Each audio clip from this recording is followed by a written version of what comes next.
Hello, everybody, and welcome back to another episode of On My Radar. I'm going to get to the books, but I do want to give you a couple of trigger warnings based off of some of the blurbs that you're going to hear from me today. So, The Path is Between the Stars has a trigger warning for suicide attempt. There is also trigger warning for SA with uh, Dear Medusa.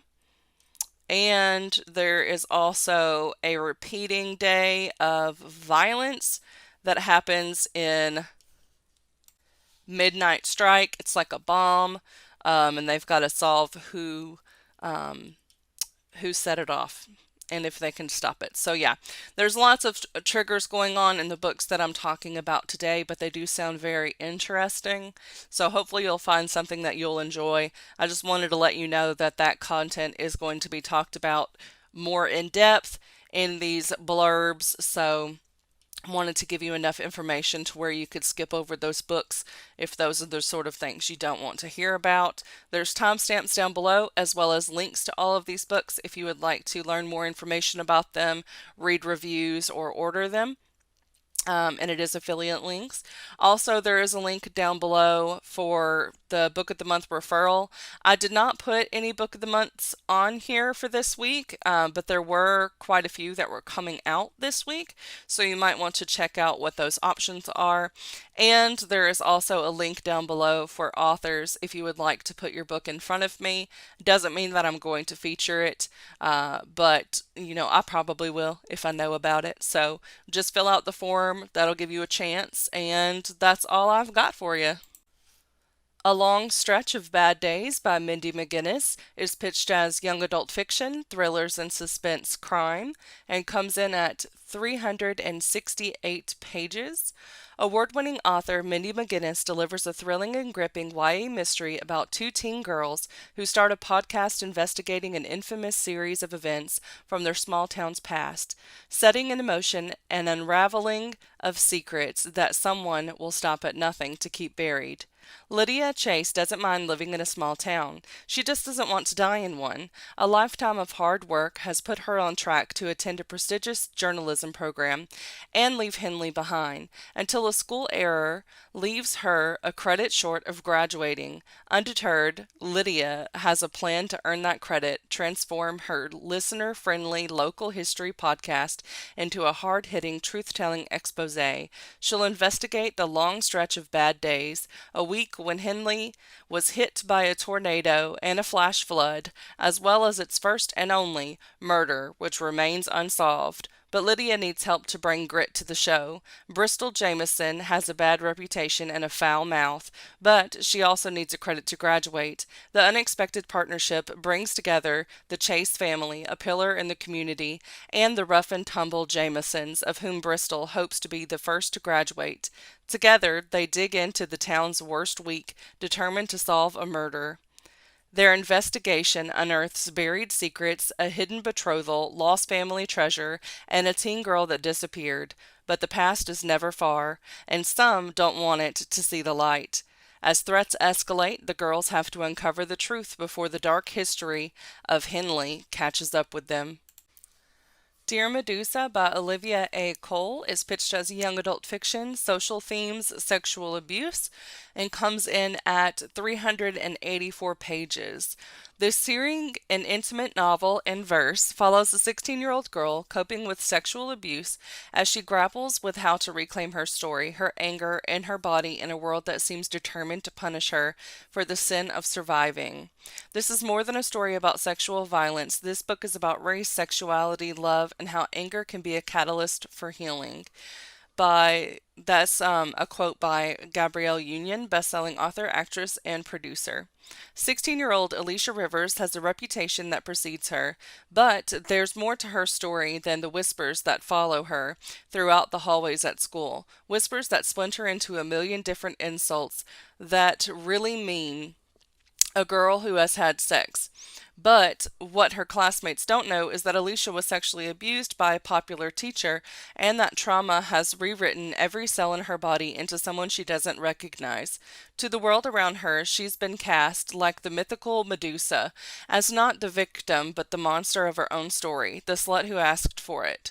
Alicia was abandoned by her best friend, quit the track team, and now spends her days in detention, feeling isolated and invisible. When mysterious letters left in her locker hint at another victim, Alicia struggles to keep up the walls she's built around her trauma. At the same time, her growing attraction to a new girl in school makes her question what those walls are really keeping out. This fierce and brightly burning feminist roar paints a devastating and haunting portrait of a vulnerable young woman discovering the power of her voice, her courage, and her rage, says Samira Ahmed, New York Times bestselling author of Internment and Hollow Fires. Different for Boys by Patrick Ness, illustrated by T. Bendix, is a young adult fiction LGBTQ plus story and is 104 pages. Friendship, masculinity, sex. Anthony Stevens has a lot of questions. Is it different for boys who like boys? A poignant and frank story filled with meta humor by renowned author Patrick Ness. Anthony Ant Stevenson isn't sure when he stopped being a virgin, or even if he has. The rules aren't always very clear when it comes to boys who like boys. In fact, relationships of all kinds feel complicated, even with Ant's oldest friends. There's Charlie, who's both virulently homophobic and in a secret physical relationship with Ant. Then there's drama kid Jack, who may be gay and has become the target of Charlie's rage. And, of course, there's big, beautiful Freddie, who wants Ant to ditch soccer, Charlie's sport, and try out for the rugby team instead. Ant's story of loneliness and intimacy, of unexpected support and heart-ripping betrayal, is told forthright with tongue-in-cheek black bar redactions over the language that teenagers would actually use if, they weren't in a story by award-winning author Patrick if they weren't in a story, award-winning author Patrick Ness explores teen sexuality, friendship, and romance with a deft hand in this structurally daring illustrated short novel. Midnight Strikes by Zeba Shahnaz is pitched as a young adult fiction, fantasy, romance, and comes in at 448 pages. In this explosive fantasy debut, a provincial girl must work with an infuriatingly handsome prince to escape a nightmarish curse that forces them to relive the same night over and over. The time loop fantasy you never knew you needed, where the fairy tale ball is bloody and Cinderella is the final girl. That is a quote by Gina Chen, New York Times bestselling author of Violet Made of Thorns. 17-year-old Anaya just wanted tonight to end. As an outsider at the kingdom's glittering anniversary ball, she has no desire to rub shoulders with the nation's most eligible and pompous bachelors, especially not the notoriously roguish Prince Leo. But at the stroke of midnight, an explosion rips through the palace, killing everyone in its path, including her. The last thing Anais sees is fire, smoke, chaos, and then she wakes up in her bedroom hours before the ball. No one else remembers the deadly attack or believes her warnings of disaster, not even when it happens again and again and again. If she's going to escape this nightmarish time loop, Anais must control her own fate and stop the attack before it happens, but the court's gilded surface belies a rotten core, full of restless nobles grabbing at power, discontented commoners itching for revolution, and even royals who secretly dream of taking the throne. It's up to Anais to untangle these knots of deadly deceptions if she can survive past midnight. Give me this book now. Ravensong by Cayla Fay is pitched as young adult fiction, LGBTQ+, and comes in at 368 pages. A demigod who refuses to cohabitate with humans accidentally falls in love with one in the first book of a pulse-pounding teen duology that's Buffy the Vampire Slayer meets Celtic mythology. Nevi has spent lifetimes defending the mortal world against the legions of hell with her two sisters. Unfortunately for Nevi, in this lifetime, she is the only one of the Morgan, a triad of Irish war gods still stuck in high school and still without her full power. She's been counting down the days until her 18th birthday, when she finally gets to shed the pretense of humanity and grow into her divine power. But then she meets Alexandria, and Alexandria is as determined to force Nevi into some semblance of teenage normalcy as she is haunted by her own demons, both figurative and literal.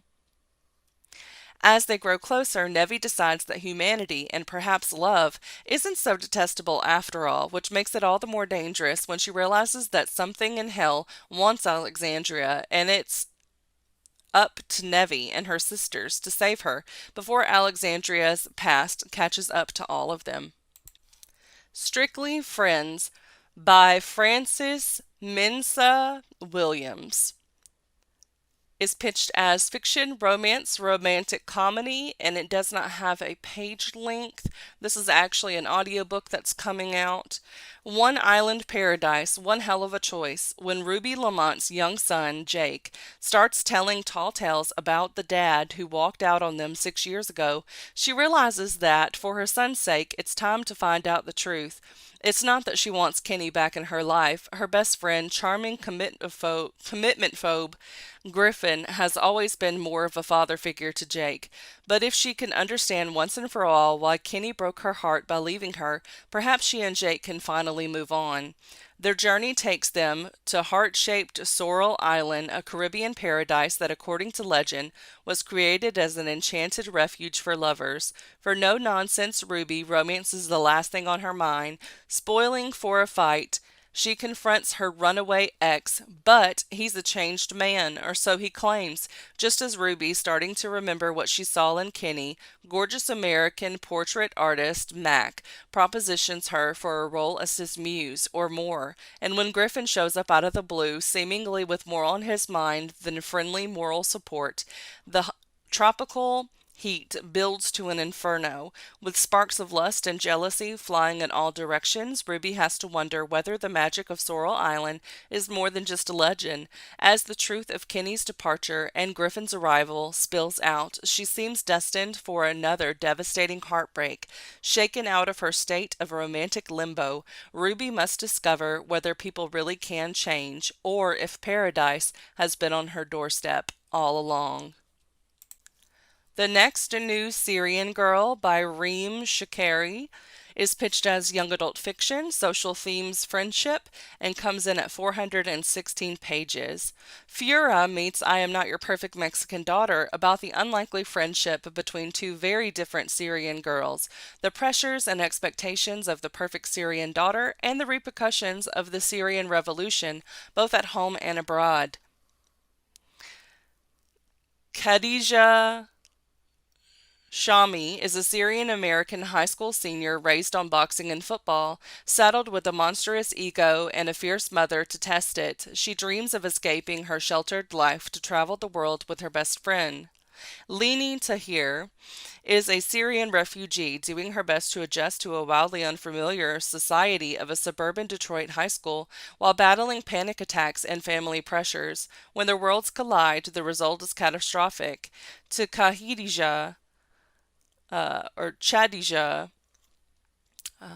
Lini embodies the tame, dutiful Syrian ideal she's long rebelled against, and to Lini, Khadija is the strong-willed, closed-off American who makes her doubt her place in the world. But as Khadija digs up Lini's past, a startling and life-changing discovery forces the two of them closer together. As the girls secretly race to unravel the truth, their friendship slowly and hesitantly begins blooming. Doubts are cast aside as they realize they have more in common than they each expected. What they find takes them on a journey all the way to Jordan, challenging what each other knows about the other and herself. Fans of Samira Ahmed's Love, Hate, and Other Filters, and Tahire Mafi's a very large expanse of sea will love Kahija and Lini's sharp-witted voices in this dual POV narrative. The next new Syrian Girl is a poignant and timely blend of guilt, nostalgia, devotion, and bad, the A word, hijabis. The Paths Between the Stars by Amira K. Makansi is pitched as young adult fiction fantasy contemporary and comes in at 324 pages. A girl with eyes as black as coal, a boy with eyes like rainbows. Both have secrets, both have scars. Together, they must find a path to the light. The Golden Compass meets 13 Reasons Why in this explosive genre bending tale. 17-year-old Numi Perez is desperate for an escape. In the years since she watched her father die, she's experienced blinding attacks of darkness she calls shadows. After years of therapy, countless drug regimens, and a rotating cast of mental health specialists, the shadows are only getting stronger. But when Numi seeks the escape she craves by dousing herself in gasoline and striking a match, she walks away unscathed. The next day, Numi meets a boy with iridescent eyes who seems to know something about the shadows that haunt her.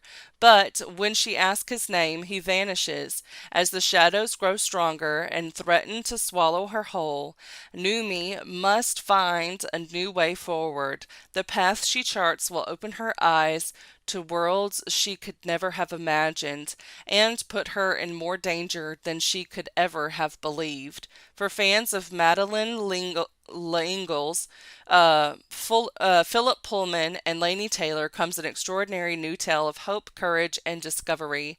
This is exceptionally well done science fiction. Lenny Hugo, author of The Testament of Harold's Wife, The Renaissance of Gwen Hathaway by Ashley Schumacher is pitched as young adult fiction, romance, contemporary, and comes in at 320 pages. Dumplin meets Well Met in this novel about finding your place in the world, learning love is a risk worth taking, and discovering what happens when you take your fate into your own hands. Since her mother's death, Madeline Gwen Hathaway has been determined that nothing in her life will change ever again. That's why she keeps extensive lists and journals, has had only one friend since childhood, and looks forward to the monotony of working the Ren Fair circuit with her father, until she arrives at her mother's favorite end of tour stop to find the fair is under new management and completely changed. Meeting Arthur, the son of the new owner, and an actual lute-playing bard messes up Maddie's plans even more. For some reason, he wants to be her friend and ropes her into being princess of the fair. Now Maddie is overseeing a fair dramatically changed from what her mother loved and going on a road trip vastly different from the routine she used to rely on. Worst of all, she's kind of having fun. Ashley Shoemaker's The Renaissance of Gwen Hathaway is filled with a wise old who tells magician who sells potion bottles, gallant knights who are afraid of horses and ride camels instead, kings with a fondness for theatrics, a lazy river castle moat with inflatable crocodile floaties, and a plus-size heroine with a wide-open heart, if only she just admits it. Okay, I want this. I think I'm gonna request an arc. The large print hardcover edition of Valley of Shadows by Rudy Ruiz is pitched as fiction, magical realism. I do not have a page count for this one. A visionary neo-Western blend of magical realism, mystery, and horror, Valley of Shadows sheds light on the dark past of injustice, isolation, and suffering along the U.S.-Mexico border. Solitero Cisneros thought his life was over long ago. He lost his wife, his family, even his country in the late 1870s when the Rio Grande shifted course, stranding the Mexican town of Olvido on the Texas side of the border. He'd made his brooding peace with retiring his gun and badge, hiding out on his ranch, and communing with horses and ghosts. But when a gruesome string of murders and kidnappings ravages the town, pushing its volatile mix of Anglo, Mexican, and Apache settlers to the brink of self-destruction, he feels reluctantly compelled to confront both life and the much more likely possibility of death yet again. As Solitero struggles to overcome not only the evil forces that threaten the town, but also his own inner demons, he finds an unlikely source of inspiration and support in Anawa, a gifted and enchanting Apache Mexican seer who champions his cause, daring him to open his heart and question his destiny. As we follow Solitero and Anawa into the desert, we join them in facing haunting questions about the human condition that are as relevant today as they were back then. Can we rewrite our own history and shape our own future? What does it mean to belong to a place or for a place to belong to a people? And, as lonely and defeated as we might feel, are we ever truly alone? Through luminous prose and soul-searching reflections, Rudy Ruiz transports readers to a distant time and a remote place where the immortal forces of good and evil dance amidst the shadows of magic and mountains. All right, that's all the books that are coming out this week that I wanted to let you know about. Again, links down below for the author form if you want to fill that out to put your book in front of me. Otherwise, if you haven't subscribed and you want to make sure you don't miss any of these episodes, go ahead and do so.